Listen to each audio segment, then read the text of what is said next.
Hello and welcome to another episode of BrainCast. Today I interviewed Majid Hafezparast, a professor of molecular neuroscience that studies motor neuron disease, also known as ALS or Lou Gehrig's disease. Specifically, Majid studies changes in patients' brains at the molecular level, including defects in how cargo is transported along neuron axons. Today I spoke to him about this very important work and about how being an academic has changed in his nearly 20 years here at the University of Sussex. How did you first become interested in neuroscience and specifically ALS or motor neuron? Also, do you have a preferred name we should use? Because ALS has a lot of amyotrophic lateral sclerosis. Yeah. Has a lot of sort of names. Which would you use? Which would be ALS, I suppose. Yeah. Hello. Thank you for giving me the opportunity to talk about my research and what we do here in Sussex. Well, amyotrophic lateral sclerosis is the general name which most people in the world would recognize. In the UK, it's called motor neuron disease as well, MND. And in the US, Lou Gehrig's disease, because Lou Gehrig was a baseball player who unfortunately died of this condition. So MND ALS is fine. Most people in the UK use MND, but that's the name they use. And why I became interested in ALS, I guess I wanted to really understand the neurodegenerative diseases better. I went to a lecture in the late 90s on MND. And realized how little we know about ALS, MND, and the devastating impact it has on people with MND and also their families and carers. So that the passion basically started there, and I thought I would like to use my skills to do my research and spend time on understanding the molecular and cellular basis of MND ALS. That's how it started, really. So it's part of the attraction of it was how little was known. It's kind of like a. That's right. Yes. As you know, generally neurodegenerative diseases, the onset is quite late generally in life, and people are okay for decades, and all of a sudden some neurons start generating, and that's it's difficult to deal with anything with neurons, nerves, and brain and spinal cord. Once they develop that's difficult to get access to them. Mm-hmm. So that was mainly the reason I got into research on this condition. Yeah. Mm-hmm. So your interest in the molecular and cellular kind of side, I assume that informed what you did for your PhD. Would you mind sort of just briefly outline what you did in your PhD? Sure. So my PhD was on DNA repair, which is more cancer related. I was working on identifying or mapping a gene that gave resistance to ionizing radiation, like X-rays. And with cancer cells, if one of the approaches are for therapy or to irradiation and use X-rays, for instance, to kill cancer cells, and they some of them become resistant to that. So I was working on that project to find the gene that gives this resistance to ionizing radiation. For that, we had to use various molecular genetics, molecular biology techniques to map the gene and identify the gene. So those skills in mapping genes and gene cloning and identifying genes that are causing a phenotype, those skills that I had then helped me with my research into neurodegenerative diseases. As I said, with ALS, not much really was known. At the time, there was only one gene, superoxidase mutase 1, that had been identified to be associated with ALS MND. we know that around 10% of these ALS cases are familial, but 90% are non-familial, sporadic. They don't run in families. But there were other genes that needed to be identified, and my skills and training in gene hunting helped me and encouraged me to get into the field of ALS and MD after that. Yeah. So even though you didn't necessarily get a PhD in something sort of directly related to your interests, it actually ended up proving really useful in gene hunting. I think that's a good way to put it. Absolutely, yeah. With PhDs, basically, you've been trained to think and work like a scientist, and the skills that you learn there, they can be applicable in many fields that you can use. Yeah. Well, I suppose that's quite reassuring to people who end up doing PhDs in things not quite aligned directly with what they're interested in. Yeah, absolutely. I mean, the scientists, even when they start working on a research in their early career, you end up doing something quite different from what they started. It's just where your interest takes you, go follow it, follow your passion and interest. Yeah. So, related to that, was there any specific part of your PhD that you found especially challenging? Was there anything that you found was more difficult than you expected, perhaps? The main thing was the time. Time is very short. Although it's 3 years, 4 years sometimes, if you're one of these programs that like the Sussex Neuroscience program, but still it is short. And with the training you need to get and all the aspects of research to get to going and running, it's really the time pressure that one needs to be aware of and use the time efficiently. So that was stressful. And the other stress was that we were competing with another group on the same project. So that was again stress that really put a lot of pressure on getting things done and making sure that all this done correctly and troubleshoot. You have to troubleshoot in any project that there are problems that you need to sort out. So yeah, that was it. Time and the competition.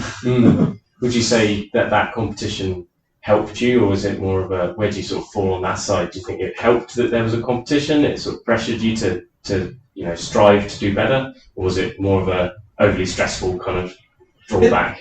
It helped me. It helped. Obviously, it's stressful. I spent weekends in the lab, hard working till late night in the lab, working on counting chromosomes and doing experiments and looking after cells, basically tissue culture, cell culture. So, but it helped, and I was very lucky as well. It's always something called luck.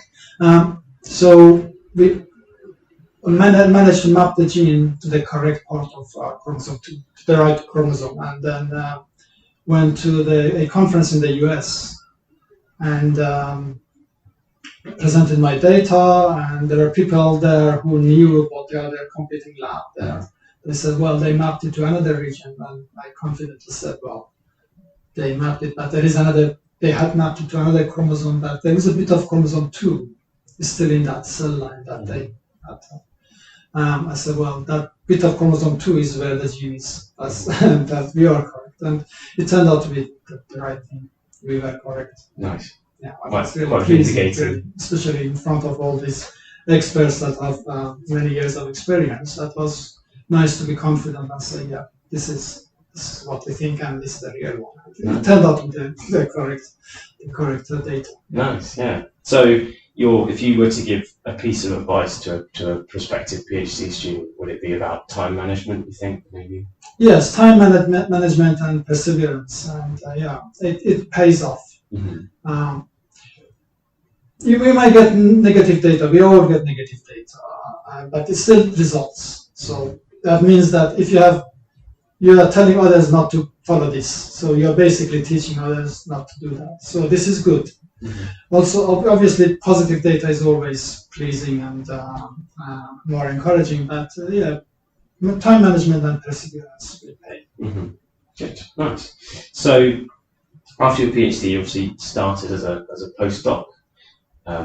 and sort of entered research in that kind of setting. Was there anything that surprised you when you started as a postdoc? Was there anything really stuck out differently from your PhD in terms of the day-to-day sort of research? Yes, it was the kind of more freedom that you have, because then you're supposed to be basically planning your own work and see ahead. So the independence was surprising. It was pleasant. It was a pleasant surprise. But with that comes responsibility, because again, we're doing a postdoc. These contracts are usually 3 years. Again, time is very precious, and with that, you will need to use the time wisely and generate data for publications, because without publication, it's very difficult to continue. So that was it, the independence, and also the responsibility to do well. And again, it was a good thing to have, because that made me to put my first grant application together as a postdoc, which was successful. So it was a small grant, but still, with that I managed to employ a technician to help me with my work for 2 years. So it was kind of substantially small grant, and it was really pleasing to have that success, and that gave me confidence for future work. Nice. Yeah. Okay, so so that's sort of moving forwards into what you do now. Would you mind giving us a kind of a brief overview generally of what you're working on at the moment? Yeah. So there are different aspects of research that we are carrying on in the lab now. Motor neuron disease is a more general name as well. I know it just said that it's people use it for ALS, but it's a group of diseases that are called motor neuron diseases because they affect the motor neurons. Some of them are childhood, like spinal muscular atrophy, which is a genetic disease and affects infants. And there is another kind of childhood motor neuron disease, SMA, LED is called. It's caused by mutations in the gene dynein that causes for a component of cytoplasmic dynein. The dynein is a molecular machine, basically. It's a molecular motor that moves along the microtubules and carries cargo from the end of the axons to the cell body. So mutations in this gene that they cause childhood MND. That's one part of the work that we do. And axonal transport, as you can imagine, is quite important for long axons of motor neurons and any neuron. And it is impaired in other conditions like ALS, as well as Parkinson's, for instance, Alzheimer's disease, for instance. So it's a fundamental process that needs integrity. So that's one aspect of the work that we do, and looking at impacts of axonal transport defects on motor neurons and how we can alleviate these problems if there are problems. The other work that we are doing is finding biomarkers for ALS. I mentioned that ALS is a late onset disease, and by the time it shows the symptoms, it's quite late, really, and it takes time to diagnose us, actually, because clinicians will have to eliminate other conditions to make sure that it's ALS, actually. So it would be good to have a marker that could tell us this is ALS or not. So we are looking at blood samples of many patients and controls to find out what changes in terms of non-coding RNAs in the blood, like microRNAs, for instance. And we have some candidates that they either go up, some of them go down, and we are using these with the help from machine learning to determine if we can come up with a signature biomarker that can tell us that this is ALS because microRNA A, B, C have gone up, F, G, H have gone down, in the combination, and that would be really useful for clinicians to determine that is ALS. Also for therapy, because the sooner we diagnose the condition, the better we can deal with it. The other advantage would be that with drug discoveries and clinical trials, it would be good to have something that could tell us if this drug is working at the molecular level. So you administer a drug and then look at this biomarker. Is it going up or down? Is it changing those levels? And that we know that this drug is doing something that is in the right direction. So that is what we are doing, and we are collaborating with clinicians for that, which is really exciting, and it's going well. Yeah, nice. I hadn't actually considered the prospect of biomarkers sort of beyond diagnosis, but actually you're right. I mean, it's a very useful tool for seeing the disease progression, which obviously is important in a neurodegenerative disease where they progress sort of constantly. So it's handy to be able to watch that. Also, it must be exciting to be able to use all these new things, like, I mean, sort of neural network, deep learning technology is relatively new, and that must be an exciting development to be able to use in your research. Absolutely, yeah. This is really, we couldn't do without it because it becomes very complex. You have to include the demography of the people, the samples as well, so the age, when the disease onset was, and all that different variations and factors that they need to come together, as well as the levels of macroarrays or biomarkers. So without machine learning and AI, we couldn't do that. And luckily, there are good experts that could help us. I'm not an expert in that area, but there are experts in that that could help us with that. And my research fellow in the lab, Greg Joylin, he's really very good with that as well. So it's exciting to be in the time that we can use this technology and this knowledge. The sort of the age of sort of big data in life science, where now it's all just about dealing with it, using software, because we can produce so much information, but it's actually now just sort of figuring out what it all means. Absolutely, yeah. This is really exciting. Yeah. So, sort of semi-related, if you had 10 times the budget you have now, what do you think you would spend it on? What things would you do differently, perhaps, in your work, or what would be priorities for you to put some money behind? Yeah, so two things I would consider. One is the biomarker work. With that, we need more samples, because the more the samples, the more likelihood that we can get valid biomarkers for the condition. So, and clinicians have to really work hard to get the samples, and people with MND and their relatives are really amazing in donating these samples. We couldn't really thank them enough for donating those samples. And that is costly, getting this done and getting samples. So that's one thing, that set up a system or a biobank that we could use to get more samples for our research and as well as for others to use. The other aspect would be the,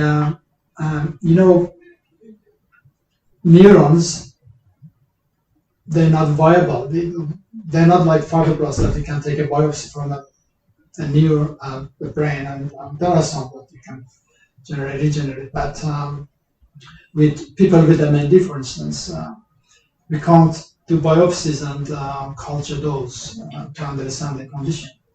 And for that, the only way to really get samples from patients is to reprogram fibroblasts, induce pluripotent stem cell technology that was developed a few years ago.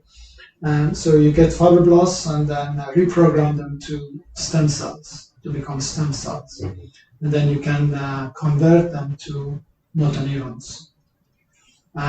So this is very exciting because then you can see in that motor neuron from the patient what the cellular processes are, what are the defects, and how we can deal with that. So there are genetic variations in people with ALS that they might be contributing to the condition, the disease onset. Because as I said, ALS is mainly sporadic, it's not genetic. So it's a combination of several genes and plus lifestyle and all that. So I would like to generate, using CRISPR technology, genome editing technology as well, and more iPS cells to generate more cellular models for the condition, for ALS. And therefore, use those to see which one of these changes are likely to be contributing to the onset of the disease. So these are the things that I would use in my report. Yeah, I had no idea, actually, thinking about it. It makes sense that you can't collect neurons and study them because they're not viable, so you have to go through all those steps of reprogramming the cells, which in itself is fascinating, but also must really bottleneck how much work you can do with the sort of samples that you have and the time that you have as well. Absolutely, that's the challenge with the nervous system. It's you can't touch it basically, and when things go wrong, it's very difficult to tackle it at this stage. So hopefully we can come up with new ways of treating people with these conditions. So you were talking about collecting samples from ALS patients. Do you collaborate with charities in that respect, or is it with healthcare facilities, or how does that work necessarily? Yes. So with ALS and MND, it's the main charity in the UK is, and one of the main in the world, is the Motor Neuron Disease Association, who have been funding us in the last few years generously. And so they provide the funding, and then we collaborate with clinicians, with my dear colleague Professor Nigel Lee in BSMS, and others, Martin Turner and Kim Talbot in Oxford, and Andrea Malaspina in UCL. So we are working with these clinicians, and they generously have provided their samples for us to use. I must mention also our colleagues in Germany who have been helping us with that. Professor Albert Ludolf and his colleagues, they have provided samples for us as well. Yeah. So if there was more awareness of ALS or MND, or there was more sort of awareness of the work that you do you think that would allow you to collect more samples? Do you think or to put it another way, do you ever wish that there was more sort of awareness about the work that you do, or about MND generally? And if so, is there a way that you think that the right way to go about that, sort of letting more people know about it? Is there a strategy for that, do you think? Yes, it would really help if people know more about it. And again, MND Association have been really are very proactive in that, in raising awareness. There was, for instance, last year we had the Brighton Walk. So we walked along Brighton Beach and basically with t-shirts on MND research, and collecting donations with people from the MND branch in Sussex. So there are very hard working people in that area working on raising awareness, and we need more. As I said, for samples, is people with MND generously give samples, donate samples, but we also need controls, people who don't have MND, or people with other conditions that we can distinguish, use as controls again, that we can distinguish those from MND. So yeah, I mean, awareness is really helps a lot to push the our fight against this condition and others. Yeah. Mm-hmm. So sort of to shift gears somewhat, has anything? What do you think has fundamentally changed about how you do your work? I mean, you've been a scientist for a number of years now, a sort of long career. Has anything really? What would you say is the main thing that's sort of fundamentally changed about how you do research compared to when you started? I think the biggest impact has come from the human genome sequence, because with that it's given us so much knowledge and power to really analyze the genomes of people. And one of the projects that at the moment is going on is called Project Mind, and they are sequencing basically thousands of ALS cases and controls.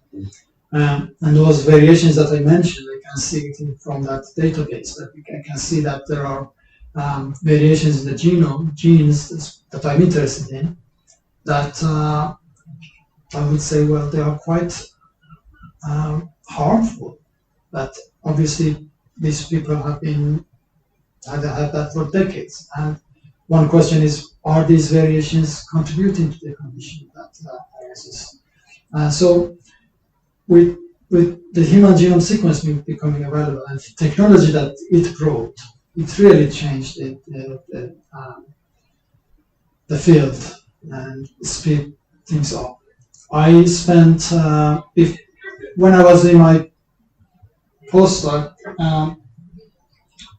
the human genome sequence and the mouse genome sequence, the projects were on the way, right? But to identify the gene that was causing the phenotype that I was interested in, it took 3 years and one postdoc, 2 PhD students. The same thing can be done in a few months now, max, with one person. Wow! So that's the scale, and sequencing thousands of genomes in a short period of time, that is very amazing. And obviously with that, another technology that is helping now is AI and machine learning. That is really making this field very, very exciting. So fundamentally for you, it would be the sort of bioinformatics and genetics picking up pace to such a radical degree. You'd say that's probably the main thing that's changed the field for you. Yes, yeah. I can see that. I mean, that's such a profound change of speed that, yeah, it would make sense that would enable you to do so much more. Yeah.